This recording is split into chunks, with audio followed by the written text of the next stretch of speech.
Good morning to Keep the Faith. Welcome to Keep the Faith with Pastor Frank.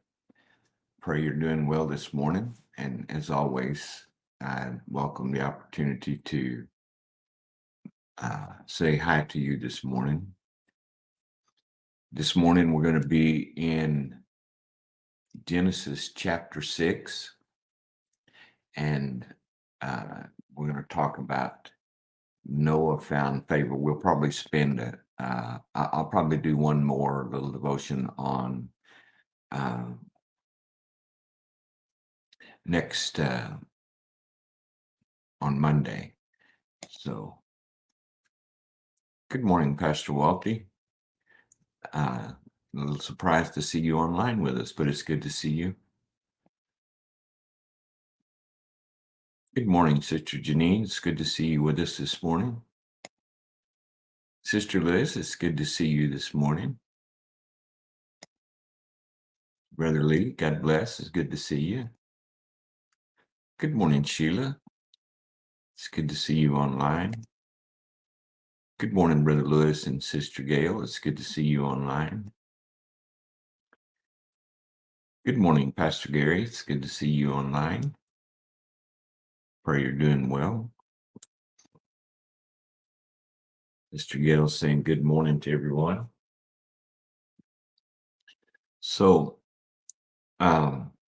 this morning, we're just going to look at the first part of Genesis chapter 6, actually down through where it says Noah found favor with the Lord. So I'm going to read 1 through 8, Genesis 6, 1 through 8. Then the people began to multiply on the earth, and daughters were born to them. The sons of God saw the beautiful women and took any they wanted as their wives. And the Lord said, my spirit will not put up with humans for such a long time, for they are only mortal flesh. In the future, their normal lifespan will be no more than 120 years. In those days, and for some time after, giant Nephilites lived on the earth. And whenever the sons of God had intercourse with women, they gave birth to children who became the heroes and famous warriors of ancient times. The Lord observed this extent of human wickedness on the earth, and he saw that everything they thought or imagined was consistently and totally evil. So the Lord was sorry he had ever made them and put them on the earth. It broke his heart. And the Lord said, I will wipe this human race I have created from the face of the earth. Yes, I will destroy every living thing, all the people, the large animals, the small animals that scurry along the ground, even the birds in the sky. I'm sorry I ever made them. But Noah found favor with the Lord. And I think that one of the things that we don't consider sometimes is how important that little verse is, verse 8, but Noah found favor with the Lord. Good morning, Brother James. It's good to see you online this morning. And without Noah finding favor, then this would have all been wiped out and we wouldn't be around. But because Noah found favor. So let's talk about,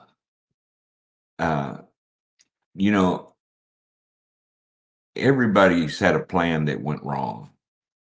And God had a plan to have someone that loved him and he loved, and someone that loved him back. And he created man. And then after some time, everything went wrong.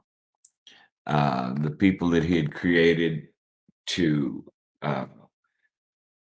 love him and to have fellowship with him wound up being most of the things that they have. They were sexual lust and violence, and they just literally proliferated across the known world at the time, or the world at the time, to where God, it was so bad that it broke God's heart. He decided to destroy what he had created. So I know there's been a lot of discussion about uh, the sons of God saw the beautiful women and took any they wanted as their wives. Um, a lot of people teach that as angels. Uh, they had intercourse with the women, and this is what they. Uh, but actually, what Jesus says is that angels don't marry, or they're not are given marriage, because they're not like man. So uh, another Bible scholar indicates, and I think this is more true, that the line of Seth, which was the godly line, uh, went in started taking wives from the line of Cain, those that were born in the line of Cain, which was an ungodly group.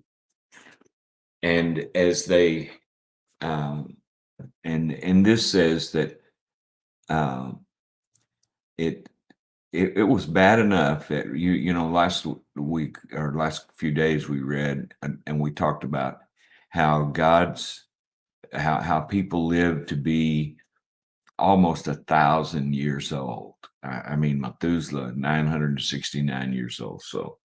So God took, and he said in verse 3, my spirit will not put up with humans for such a long time, for they are only mortal flesh. In the future, their normal lifespan will be no more than 120 years.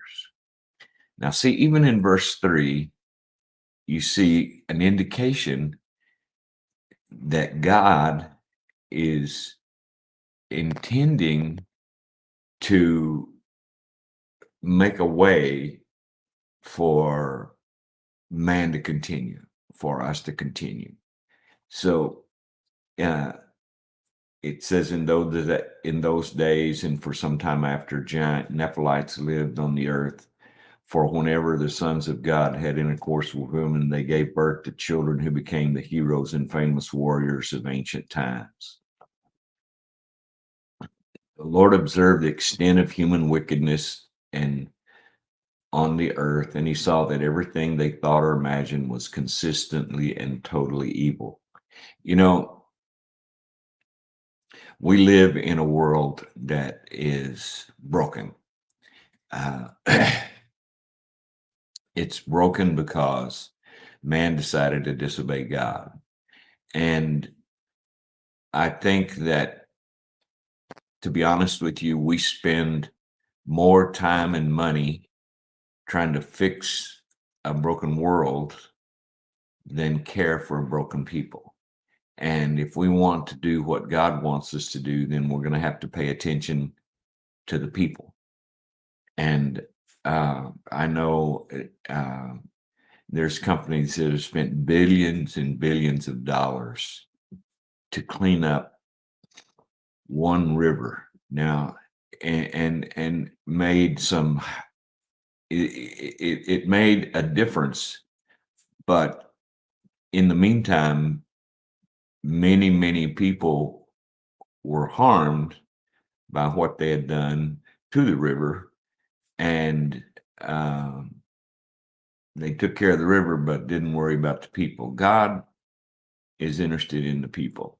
But the thing here is that people had gotten so wicked, so evil, and so violent that God decided to destroy it. He's going to destroy man. He's going to destroy the big animals. He's going to destroy the little animals. I'm going to wipe it all off, because there's an indication here that the sin of man polluted the whole earth. And this is something that I don't think we consider a lot of times, how serious the seemingly, small thing that Adam did really was. And he took a bite of the fruit of the tree of the knowledge of good and evil. What he did was disobey God, one, but what was most uh, important was that he chose his wife over God. He chose to do what she wanted instead of doing what God had told him to do. So I I I I see all of the things that are happening here. I think God was shocked by the extent of human wickedness, and the scripture says it broke his heart. So he decided to wipe it all out. And then we get to verse 8. But Noah found favor with the Lord. Now, I know you may think you're insignificant. You may be one of those people that think you don't make a difference. And what you do doesn't make a difference. You may never be praised for what you've done. You may never receive accolades. You may never receive some of the things that people uh, that you may never receive the credit that you deserve for what you do as you serve the Lord. But I want to encourage you this morning, and I want to tell you, no matter how little it seems, it is important for you to continue to serve the Lord and do righteously, because Noah found favor in the sight of the Lord. And because Noah found favor, we continue to be the human race. God was fixing to wipe it off. You could say, well, that's not the only, well, but here in this part, I just want you to understand that that uh, God had intention to, just like he said, wipe out not just man, but the animals, every little crawly, creepy thing. He was gonna wipe it out. And but Noah found grace. So no matter if you think nobody notices you, if you don't think anybody cares about you, it is important for you to live your life righteously, because God is watching and you can make a difference in people's lives. Now, I pray that you receive the credit that you deserve, the accolades you deserve, that people uh, notice what you do. But if they don't, God does. So this morning, I just want to encourage you that it may seem to you that uh, you've been left out, you haven't been noticed, and nobody's and you watch other people get all of the glory, and you watch other people get all of the accolades and all of it, but I still want to stay back here and say, here's Noah, and he found favor in the sight of the Lord because he lived a righteous life and stayed close to God. So if we do that, we can still have an impact on what happens in the world around us. I believe God honors our commitment to him. God honors our prayers. God honors our service. God honors everything as we do it under him. And if we do our best to live close to the Lord and righteously, then God will do great things.